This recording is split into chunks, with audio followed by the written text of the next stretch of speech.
सबका हमरा प्रणाम।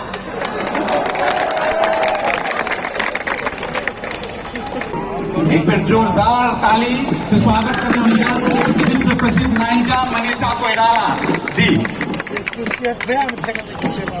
फेस्टिवल डायरेक्टर दिलभूषण पाठक सर खाना ओढ़ाका और बैग दका मिथिला पेंटिंग से सुसज्जित स्वागत कर रहल छथिन।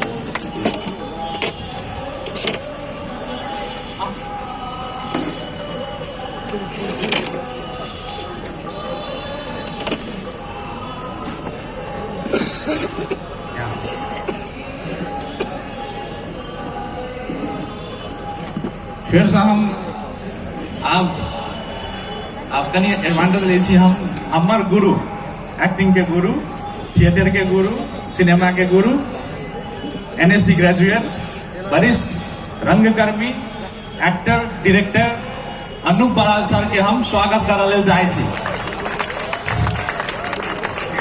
जोरदार ताली अनूप सर के लेल।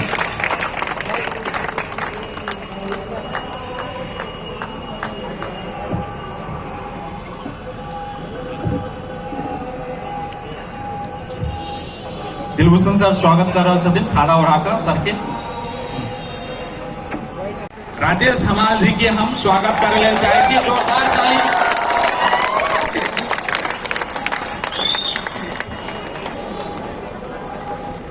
फेस्टिवल डायरेक्टर दिलभूषण सर स्वागत करे लेल रेडी छथिन।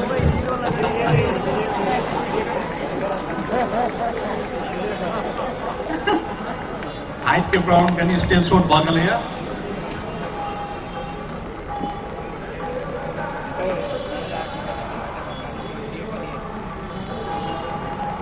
हम इस सत्र के संचालन करे के लेल हमारे friend film maker, documentary maker, photographer Prabhat Jha के रिक्वेस्ट करी छी जे आओ स्टेज पर और माइक लिया और सत्र के संचालन करूं। और बहुत बहुत शुभकामना सब लोग के।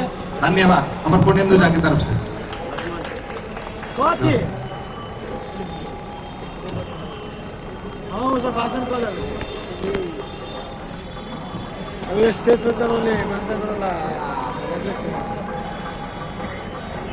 प्रणाम सब गोटा के। पूर्णेंदु जी सब गोटा के परिचय दिलखिन एंड सब गोटा अपने स्वनाम धन्य छथिन जे हमरा वो चीज करे के जरूरी आप नहीं बुझाइए। हमार सबके जनकपुर वासी के लिए खुशी के बात है जे अपना सबके सामने एते बढ़िया व्यक्तित्व सब, सिनेमा कर्मी सब अपना सबके साथ में छथि। ये अपना सबके लिए बहुत सौभाग्य के बात है। ई सेशन अहाँ के एक सेशन स्पॉन्सर अहाँ के सेफ्टी सैनिटरी पैड से जे कि एक डोमेस्टिक प्रोडक्ट है। एहिठाम किछु बुक सब रखल है जे कि अहाँ के ऑटोग्राफ कॉपीज मनीषा कोइराला जी के जिजीसा वाला किताब वो अहाँ के ओकर फेसबुक पर ओकर क्विज कॉन्टेस्ट में भाग लाकर पायल जा सकै। तो अब हम भाषा के लिए स्विच करे छी सो दैट हामी सबैजनाले अलि बुझ्न सजिलो हुन्छ भनेर। र म मेरो पहिलो प्रश्न मनीषा जीसँग राख्न चाहन्छु। सो जनकपुर पहिला आउनु भएको थियो,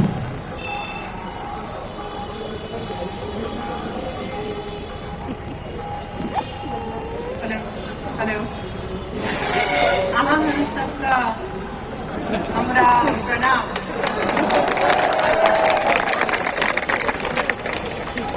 सर्वप्रथम तो यो जनकपुर साहित्योत्सव में मलाई बोलाउँदा जनकपुर जुन कि धार्मिक, सांस्कृतिक र मिथिला कला को एकदम राम्रो दर्शन भएको तपोभूमि हो। यहाँ बोलाउँदाखेरि म यहाँ को सबै उहाँलाई चाहिँ संयोजकहरूलाई चाहिँ धेरै धेरै धन्यवाद दिन चाहन्छु। मलाई यहाँ आउन धेरै मन थियो, पहिलेदेखि नै मन थियो। मलाई यहाँ आएर आफ्नो मन्दिरमा आएर आशीर्वाद दिन धेरै मन थियो। यो मैले मौका पाएँ, त्यसैले धेरै धेरै धन्यवाद। अनि यहाँ आउँदाखेरि यो मेरो पहिलो तर अन्तिम होइन, फेरि पनि आउँदैछु।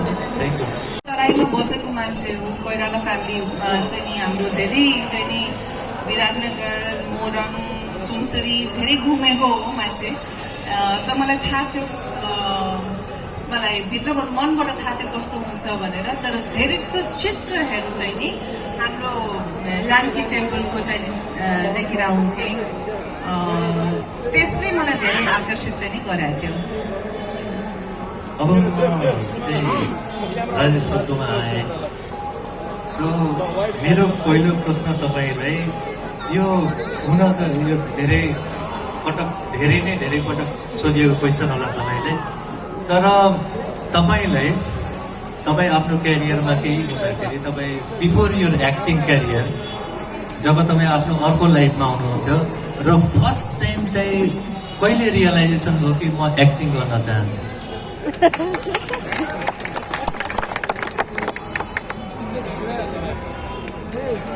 सर्वप्रथम त यहाँहरू सबैलाई नमस्कार छ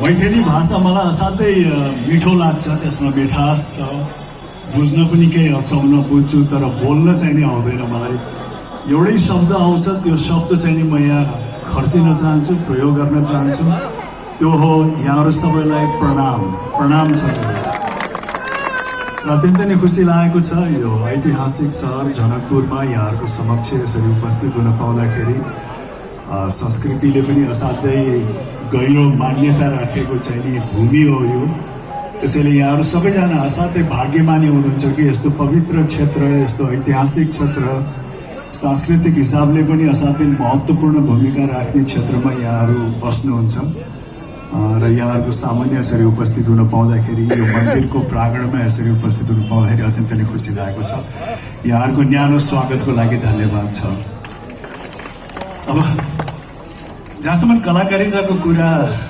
रह्यो भन्न त भनिन्छ नि हामी जीवनमा पनि जहिले पनि एक्टिङ नै गरिरहेको हुन्छौँ एक्टिङ एउटा हामी सबैको हामीले चाहेर पनि नचाहेर पनि प्रत्यक्ष या अप्रत्यक्ष रूपमा चाहिँ नि कुनै न कुनै हिसाबबाट हामी सबैजना धेरै थोरै एक्टिङ गरि नै रहेको हुन्छ जानेर होस् या नजानेर होस् त्यो चाहिँ नि हाम्रो मानवता हाम्रो मानव जीवनसँग नै गाँसिएको हुन्छ खालि फरक के हो भने मैले चाहिँ नि वास्तविक जीवनमा पनि कहाँ कस्तो हिसाबले एक्टिङ गरिरहेको छु भन्ने चाहिँ नि मलाई महसुस चाहिँ नि हुन्थ्यो र पछि गएर सायद कलेजको बेलामा चाहिँ नि मलाई एक्टिङ प्रति आकर्षण कसरी भयो भने सिनेमा या पर्फर्मिङ आर्ट्स थिएटर चाहिँ नि अभिव्यक्तिको एउटा सशक्त माध्यम हो भनिन्छ नि हामी विभिन्न किसिमको भावनाहरू जुन पोख्छौँ त्यो वास्तविक जीवनमा हामी चाहेर पनि ती भावनाहरू पोख्न सक्दैनौँ विभिन्न कारणले गर्दा सामाजिक कारणले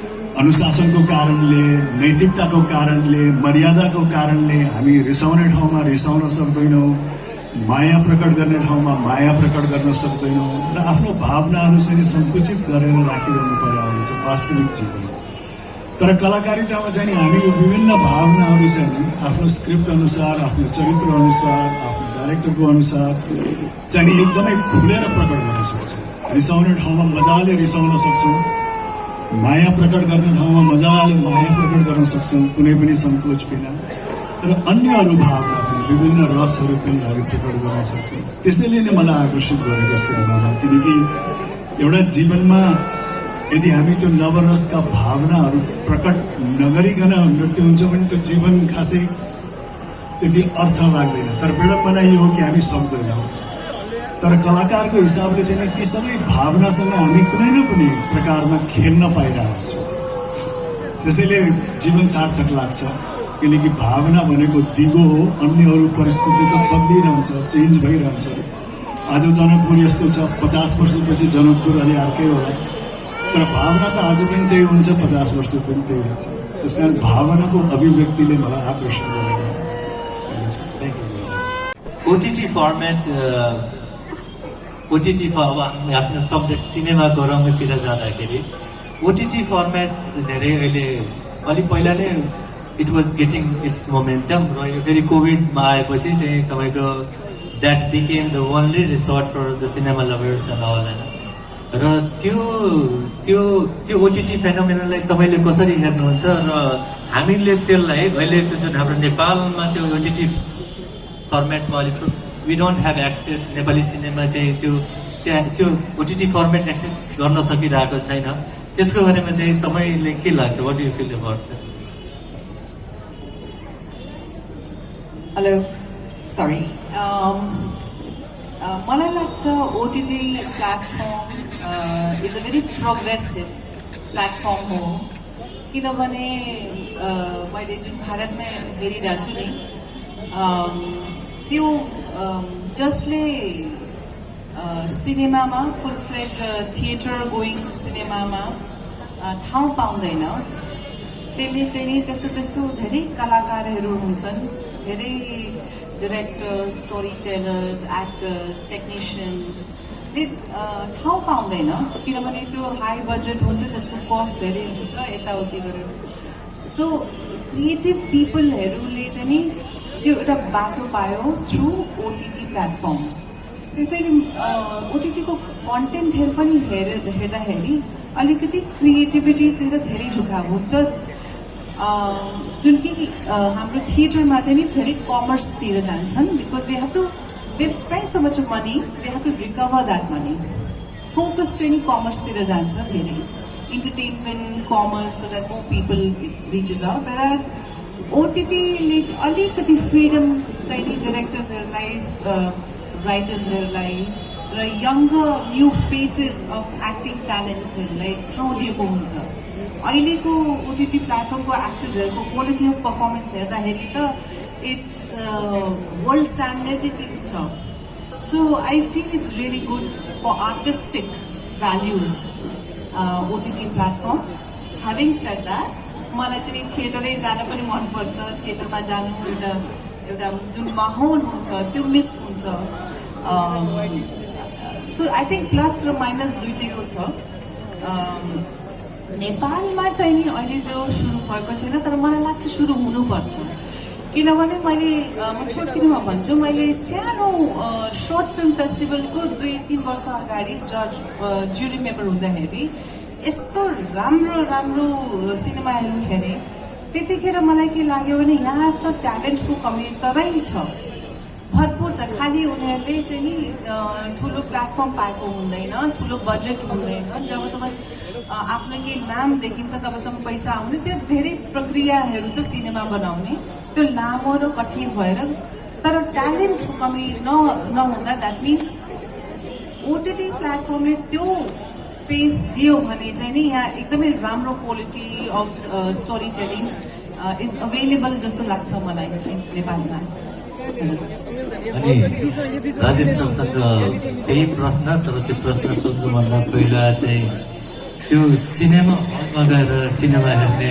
जुन एउटा क्रेज हुन्छ नि when you go to the theater भित्र जाने then the sound changes everything changes the smell of I mean मूंगफली coke and especially talking about our theaters and sometimes the urinals too I'm sorry हैन it all creates that ambience जसमा कि तपाईँ स्टेजमा आउनुहुन्छ with a lot of music and low angle camera and everything and so and a lot of Nepali people know you in that way they have seen you in that way अब यो एक त सिनेमाको अवस्था कोभिडले गर्दाखेरि cinema going theatre going त्यो अलि space अहिलेसम्म त्यति नभयो भइसकेको अवस्था छैन र ओटिटी छ सो यो फेनोमेननलाई तपाईँले कसरी हेर्नुहुन्छ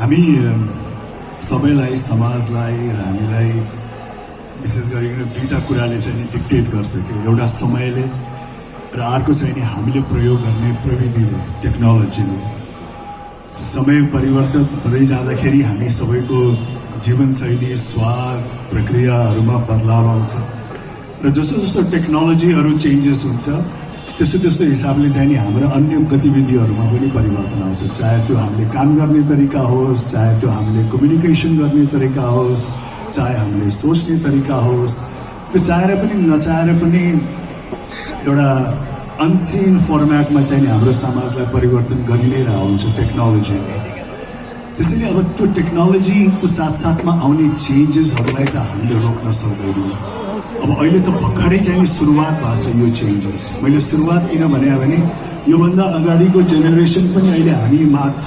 जसरी तपाईँले सिनेमा हलमा गएर बदाम खाने ऊ हेर्ने भन्यो, किनकि अहिलेको जेनेरेसन चाहिँ नि त्यो विगतको सम्झना बोकेका जेनेरेसनहरू पनि छन्। तर अर्को 50 वर्षपछि त फेरि त्यो विगतका सम्झना नबोकेका व्यक्तिहरू हुन्छन् र उनीहरूलाई यो अहिले जे प्रक्रिया छ त्यही नै स्वाभाविक लाग्दै जान्छ। र यस्ता कुराहरू चाहिँ एक जमानामा हाम्रो बाबुबाजेहरूले यसरी गर्थे भन्नेमा पनि जान सक्छ। त्यस कारण अहिले त बिस्तारै बिस्तारै बल्ल परिवर्तन भएको छ टेक्नोलोजी, होइन। अभी तो हिंदी फिल्म में भन्यो भने अभी तो क्या कास्टिंग शुरू हुआ है, पिक्चर तो और बाँकी है भने जस्तो टेक्नोलोजीमा पनि अब धेरै कुराहरू अझ बाँकी नै छ। यो त अहिले भर्खरको सुरुवात हो। त्यसैले पछि गएर परिवर्तन हुँदै जाँदाखेरि मान्छेहरूलाई त्यति अस्वाभाविक चाहिँ लाग्दैन, किनकि विगतको सम्झनाहरू खासै त्यति रहँदैन। तर त्यही नै हो, अब अहिलेसम्म चाहिँ नि अब जुन मजा तपाईँको, किनकि सिनेमा भ्युइङको फर्मेट नै कस्तो हो भने एउटा सेयर्ड भ्युइङ, सबैजना मिलेर हेर्ने चाहिँ नि माध्यम हो सिनेमा। त्यसैले पनि त्यसको त्यो बेग्लै आनन्द हुन्छ। हलमा बसेर विभिन्न पृष्ठभूमिका, विभिन्न संस्कृतिका, विभिन्न सोच विचार राख्ने व्यक्तिहरूले चाहिँ नि एउटै सब्जेक्ट, एउटै विषयमा चाहिँ नि आकर्षित भएर चाहिँ हेर्न चाहिँ बसेका हुन्छ। आपसमा धेरै विचारहरू, धेरै कुराहरू सहमत नभए तापनि उहाँहरूले हेर्ने सामग्रीमा चाहिँ नि उहाँहरू सबैको ध्यान गएको हुन्छ। त्यसैले सिनेमाको त्यो हलमा हेर्ने त्यसको त्यो आकर्षण त छँदैछ। तर मलाई लाग्छ एभ्रिथिङ, जे कुरा पनि अब टेक्नोलोजीले नै डिक्टेट गर्छ।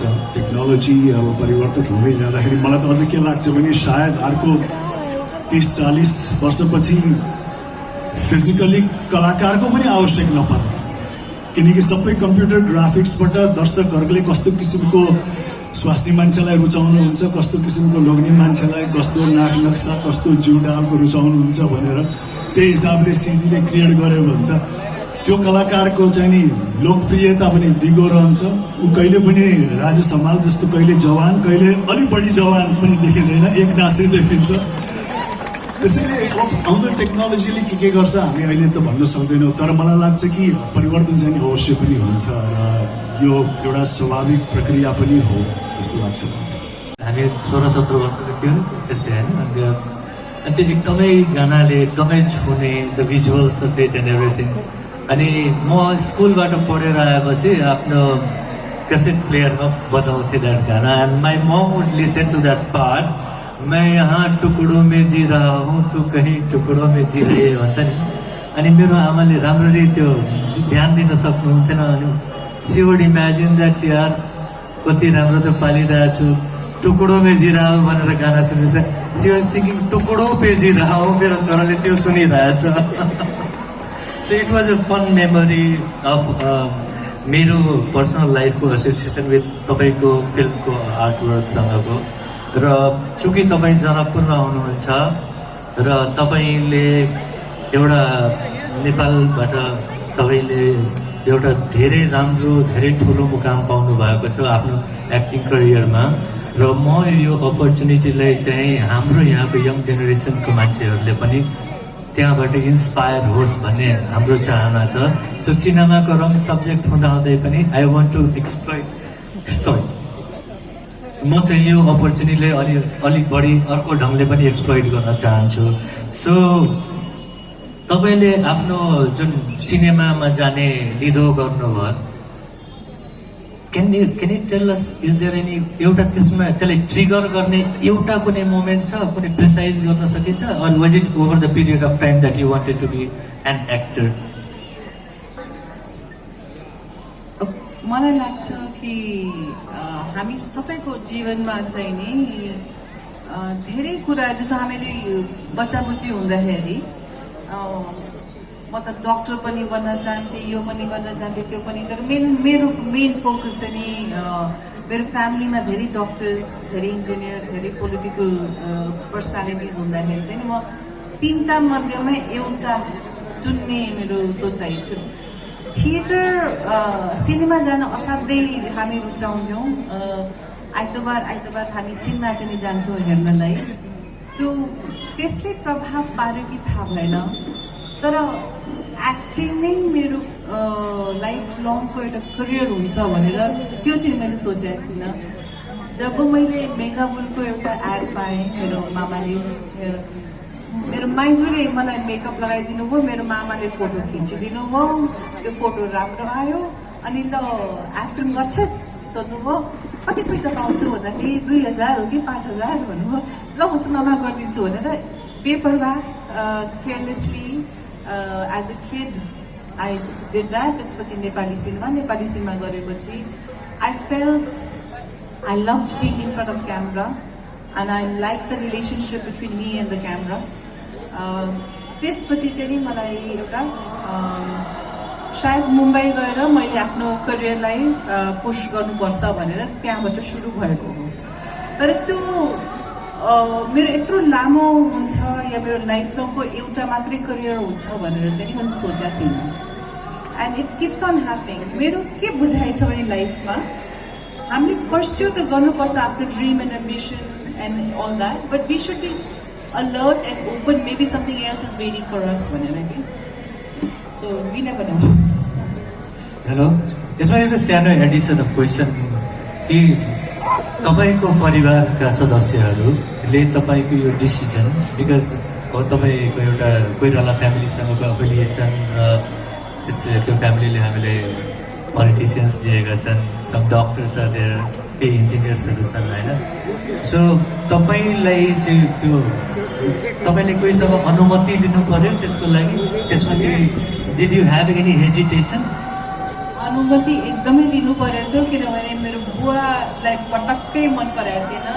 त्यतिखेरको फिल्म म्यागजिन्समा धेरै येलो जर्नलिजमको कुराहरू बढी आउने, धेरै स्क्यान्डल्स र गसिप्सहरू बढी आउने।